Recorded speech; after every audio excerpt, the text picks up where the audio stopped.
Could I please have 3 cheese scones if you've got one? It's lunchtime at the Brewered's Cafe in Leicestershire, and young people like Alex are being put to the test. 3, 1, 2, 3. The cafe is part of Homefield College, where students with special educational needs and disabilities, also known as SEND, learn vital skills to prepare them for adult life. Cash or card? A card, please. But some people's future at the college is uncertain after Leicester City Council announced they would now only fund transport for SEND students over the age of 16 in exceptional circumstances. Do you think people understand how important these types of colleges are? At face value, yeah, but to what it actually does for me, no. Like, the opportunities that have opened up is massive. I'm doing really well at the minute. I've done things I never thought I'd be able to do. For Luke, who has autism, the uncertainty over whether he'll be able to get to college in September is making him anxious. What's at stake for people like you if you couldn't get to college every day? If I don't get to college, anything that I've been doing at the minute, qualifications-wise, will just cease. And how does that feel? Well, it's like putting all your hard work in a bin. It's just, why do it in the first place? Is it something that's stressing you out at the moment? Very. That's a Tracy. Thank you, Alex. SEND students often have to travel much further to a specialist setting as there aren't as many options as mainstream schools. Thank you very much. But because of their additional needs, getting there independently is often too difficult, so they're reliant on council-funded transport. We have about 32 students from Leicester City and we have about 175 students, so it's quite a significant portion of our students. Head teacher Tracy Foreman has had to put a permanent member of staff on this to help parents with their appeals. She thinks the decision to cut the transport budget is short-sighted. Do you have sympathy with the council? You know, they've only got a limited budget, which is already very stretched. But if you think about the long-term position, the work that we do here means that people can move into employment. So we're a bit of the education provision that actually will save money in the long term. Is it just Leicester City who are proposing these kind of cuts? Oh no, I understand from my colleagues across the sector that this is somewhere that people in all local authorities are looking at to try and cut, and actually could be really devastating for young people with additional needs who need specialist provision post-16 across the country. And I guess people will look at what Leicester City have done and think, well, actually, we could do that too if we're looking to save money. The growth in education, health and care plans has meant councils are increasingly struggling with the cost of SEND transport. According to research by the Local Government Association, in 2023 to 24, local councils spent £2.24 billion transporting children and young people to school and college. £235 million of that spend was on post-16 education, where there is no legal obligation to provide school transport, so it's become an easy target for councils looking to cut costs. Do you enjoy watering the plants? No. 16-year-old Fatima, who has autism, has loved growing vegetables and flowers with her mum in the garden. But it's at college where her mum Lena says she's seen real growth from her daughter, making Leicester City Council's recent decision to remove transport from her especially upsetting. They've literally taken everything away from her, like her confidence, her social life, her learning anything, the potential of her actually doing something with her life in the future. It's literally been snatched. It's been snatched away from her. There's no other way of putting it. Just because she's 16, that doesn't mean that she's ready for work. So she'll really be at home. Instead, they've been offered a personal transport budget of around £3 a day. But Fatima's parents can't afford to make up the shortfall of the £72 return taxi. I feel like, when you have a SEND child, you're constantly having a battle. Like, you're battling all the time, and then it never stops.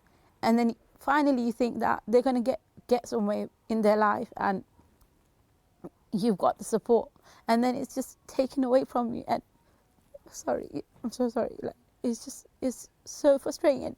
You feel like you're by yourself, like you're isolated, and a lot of people don't understand how hard it is and why it means so much to have the SEND bus transport, because it means that you feel they're being valued and they can do something with their life, and eventually they can do something with their life.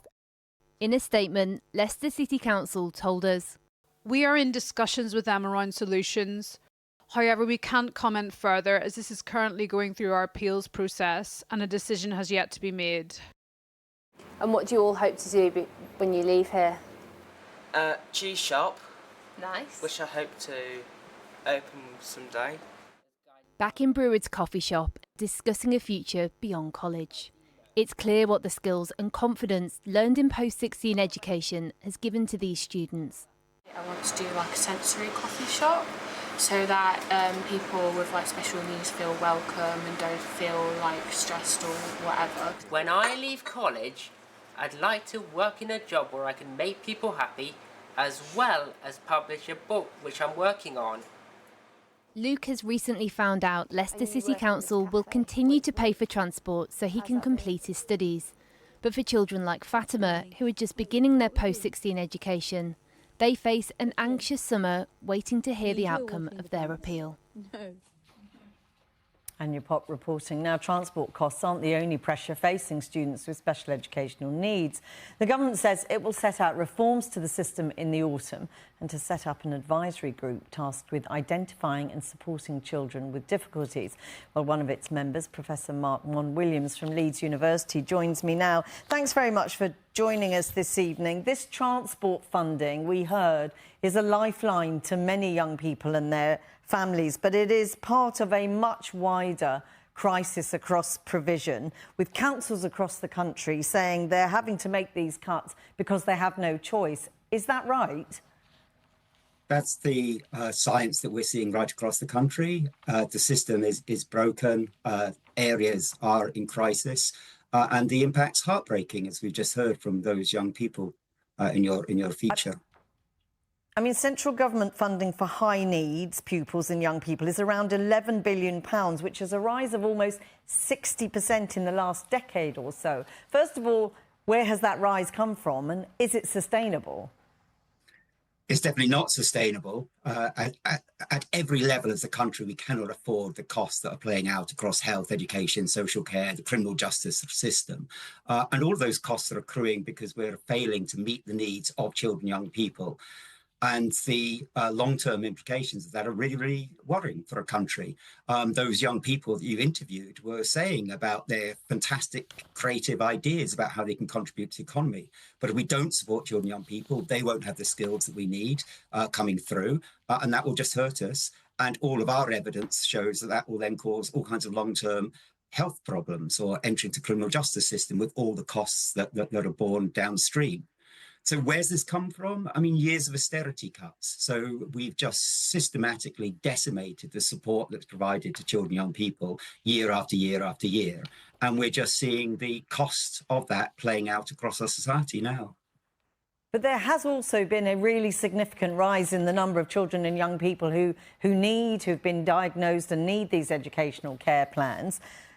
You know, you're part of the body which will look at reviewing all of this. What is the solution to this? So, first of all, I'm not convinced that there's a huge increase in the number of children who require that sort of support. I think what we're seeing far more is the systematic dismantling of all of the support that we used to take for granted decades ago. So we used to have a far more inclusive education system that had a large number of educational psychologists, school nurses, who could then ensure that children's needs were met early, when it's much, much easier to support a child's educational sort of journey. But removing all of that has then created this perfect sort of a storm of problems. Getting back to what are the root problems? Well, it is those sort of issues of that systematic dismantling, and also the way we've become increasingly siloed, where health and education and social care and sort of policing are being disconnected.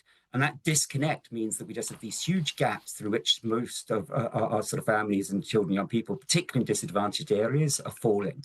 And that's the root sort of problem. And until we tackle that root problem, we're going to keep spending billions on a sort of system which just isn't fit for purpose.